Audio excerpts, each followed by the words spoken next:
Good morning class. आज हम लोग चैप्टर नंबर 3 डाटा हैंडलिंग पढ़ेंगे।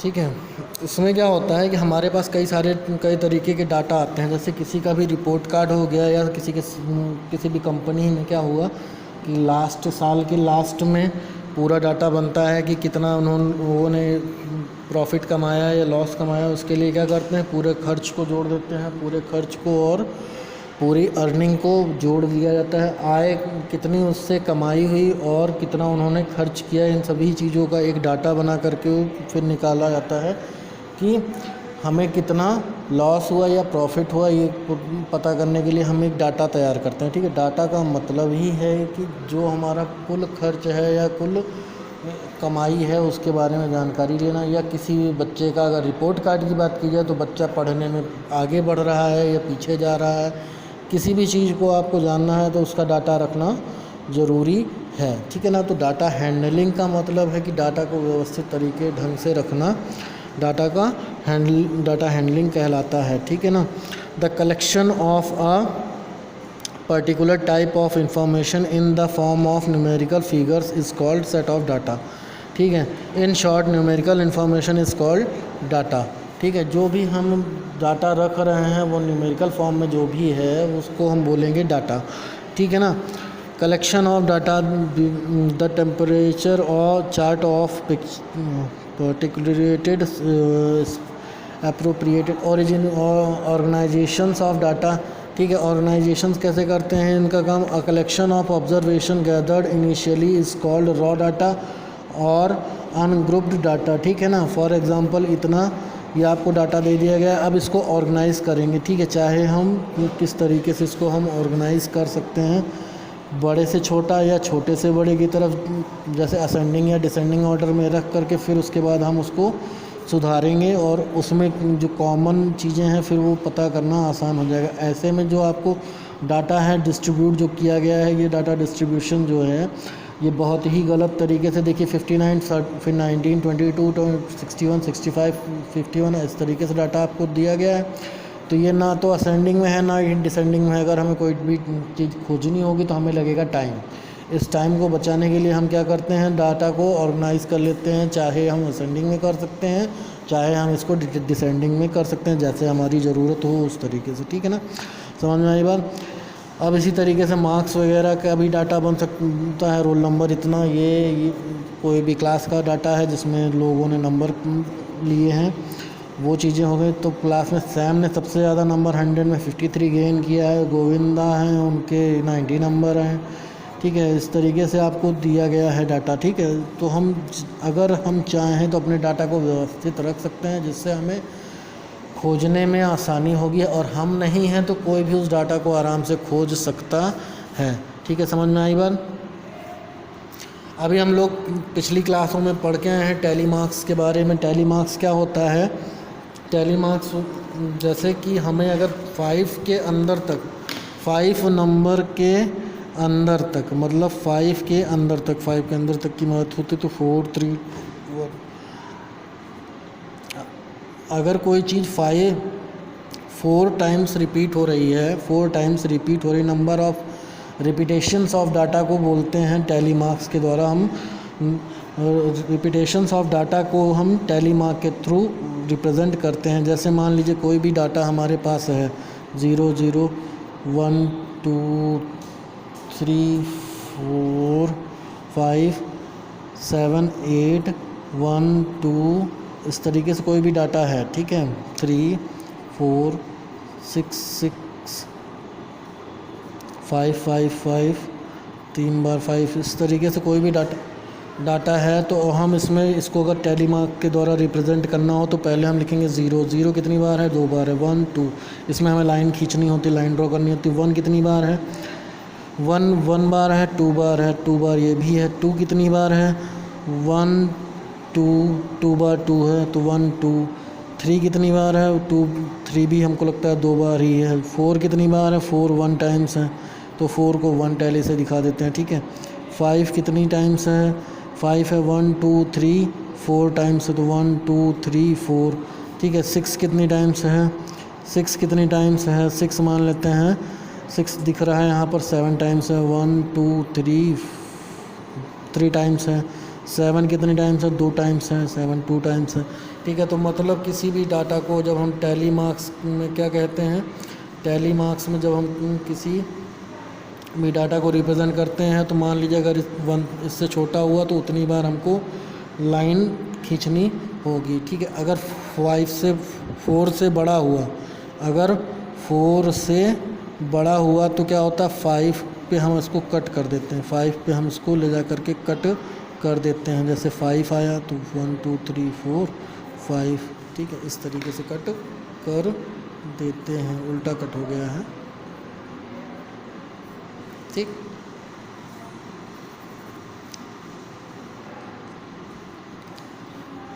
मान लीजिए 6 की लिखने की बात हुई तो 1 2 3 4 5 और फिर ये 6, ठीक है।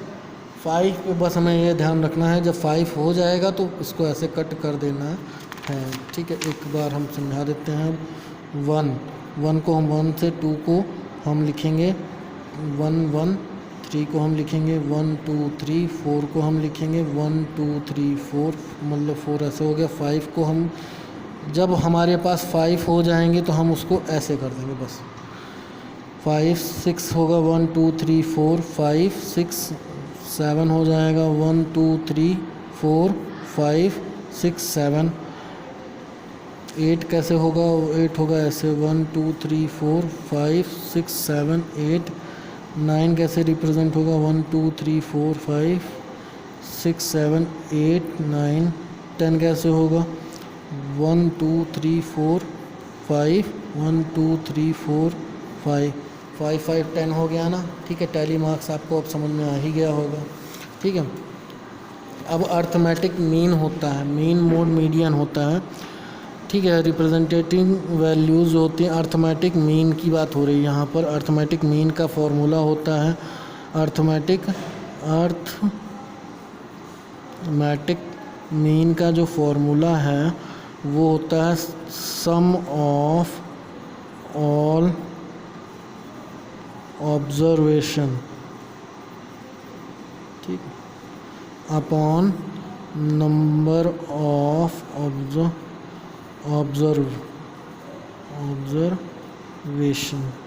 ठीक है। समझ में आया बात?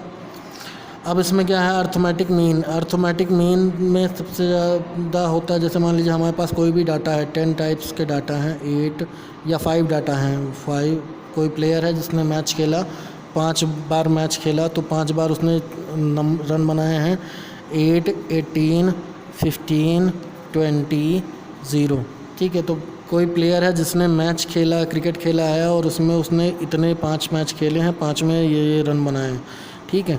तो हमें अब लिखना है ये सम ऑफ ऑल ऑब्जर्वेशन, ये हमारी ऑब्जर्वेशन है, ये हमारी क्या हो जाएगी, अब ऑब्जर्वेशन हो जाएगी। और इसमें क्या हो जाएगा, observation some of all observation 8 + 18 + 15 + 20 + 0। अब नंबर ऑफ ऑब्जर्वेशन तो कितनी बार हमने किया है, 1 2 3 4 5, 5 बार हमने ऑब्जर्व किया है, ठीक, समझ में आया। अब इसको हमें ऐड कर लेना है, ठीक है। चलिए इसको हम मान लेते हैं 10 मान लेते हैं, इसको हम 10 मान लेते हैं, इसको हम 10 मान लेते हैं, जिससे हमारा कैलकुलेशन में आसानी हो जाए। 10 नहीं मानते, 12 मान लेते हैं, क्या कर लेते हैं, 12 मान लेते, ठीक। 12 + 8 हो गया 8 20 20 20 40 और 40 और 15 55, ठीक है। 11 हो गया 20 20 20 40 40 और 10 50 50 और 5 55, ठीक है। तो मतलब अर्थमेटिक मीन आ गया है, अर्थमेटिक मीन जो आया है, अर्थमेटिक मीन जो आया है वो आया है 11, ठीक है। मतलब अर्थमेटिक मीन जो आया है वो 11। अब अर्थमेटिक मीन तो अभी हमने फॉर्मूले के थ्रू समझा दिया है, लेकिन अब मैं बता देता हूँ कि an arithmetic mean of several observation is the value which is equally shared out among all the observation, ठीक है। अब ये होता है कि ये जो हमारी ऑब्जर्वेशंस होती हैं उनको एग्जैक्ट बीच बताने का, कि ये आप मान लीजिए कि इन्होंने हर पारी में लगभग 11 रन बनाए हैं, ठीक है, लगभग 11 रन बनाए हैं, आप ये कह सकते हैं। एक मैच खेलते हैं तो ये 11 रन तो कम से कम बनाते हैं, ठीक है ना। फार्मूला आपको समझ में आ ही गया, ठीक है। अब होता है अगला फार्मूला मीन। अब होती है मीन की बात, तो ये भी वही है, ठीक है। अब हम निकालते हैं, चलिए सवाल पे आ जाते हैं सीधे। पहला क्वेश्चन आपको 3.3 एक्सरसाइज नंबर 3.1 की बात हो रही है, सॉरी, ठीक है। तो इसमें हमें पहला बताना है कि फाइंड क्वेश्चन नंबर 1, इसमें हमें बताना है कि find the mean of the first 5 natural number. तो हमें नेचुरल नंबर आने चाहिए। नेचुरल नंबर होते क्या हैं? नेचुरल नंबर 1 से स्टार्ट होते हैं, 1 2 3 4 5 हो गए 5। अब इनका फार्मूला मीन बताना है। मीन का फार्मूला कहता है कि सम ऑफ ऑल ऑब्जर्वेशन, ठीक है, अपॉन नंबर ऑफ ऑब्जर्वेशन, ठीक है, 1 + 2 + 3 + 4 + 5 अपॉन 5 हो गया। 3 2 5 5 5 10 10 5 15 बटे 5 कट गया तो आया 3, ठीक है। देखिए यहाँ पर 3 है, ये जो मीन है वो बता रहा है कि क्या चीज़ निकल के आई है 3, ठीक है। समझ में आई बात। इसी तरीके से आगे आपको दूसरा क्वेश्चन आप खुद करिएगा। 3rd नंबर का क्वेश्चन हम बताते हैं आपको। एक स्कोर गिवन है 36, एक बैट्समैन है, a batsman scored the following number of runs in 6 innings. अब उसके पास 6 इनिंग्स हैं, अब उसने मैच खेला है। Calculate the mean runs scored card bye him in an inning, ठीक है। अब कैलकुलेट करना है, तो पहले तो हमें जो इनिंग्स गिवन है 36 5, इनके रन्स को हमने लिख लिया 46 60 55, ठीक है। अब हमने पहले क्या करना है, इसको असेंडिंग ऑर्डर में रखना है, ठीक है, असेंडिंग ऑर्डर में रखना है। पहले हम इसको असेंडिंग में रख लेते हैं, तो सबसे छोटा यहाँ पर 35 है, 35 36 फिर 46 फिर 50 फिर 55 फिर 60, ठीक है। अब इसके बाद हम क्या करते हैं, सबसे पहले हमें क्या करना है, ये हमारे पास डाटा गिवन है, लेकिन ये करेक्ट डाटा नहीं है, अभी उल्टा सीधा लिखा हुआ है। इसको पहले हम करेक्ट करते हैं, लिख करके असेंडिंग ऑर्डर में लिख लिया, ठीक है। अब इसके बाद हमें क्या करना है, अब इसके बाद हमें करना है मीन निकालना है, ठीक है ना। मीन निकालने के लिए हम क्या करेंगे, मीन निकालने के लिए हम क्या करेंगे, हमें फार्मूला पता है, sum of all observation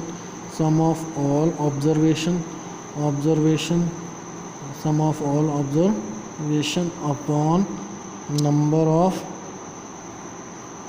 observation, मतलब हमने कितनी बार ऑब्ज़र्व किया है ये बताना है। तो हमने तो 6 बार इनकी हमने 6 पारियाँ ली ना, तो 6 नंबर हो गए इनके ये। और अभी हमने सारे के सारे को ऐड कर देना, 35 46 46 + 50 + 55 + 60, ठीक है ना। ये हो गए इनकी 6 टोटल पारियाँ, ठीक है। अब इसको हम ऐड करके निकालते हैं, तो 5 5 10 10 और 12 22 22, ठीक है। 22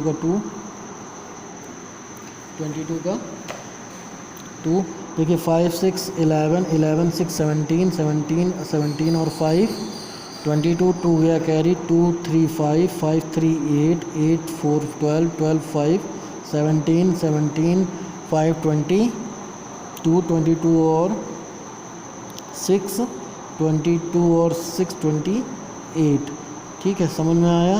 अपॉन 6 1 जा 6 4 जा 24, 4 इधर आया 6 7 जा 42, ठीक है, 47। बाहर हम करके दिखा देते हैं आपको, डिवाइड भी 6 डिवाइडेड बाई 282, 6 4 जा 24 आया, 4 आया रिमेन, नीचे 6 7 जा 42, ठीक है।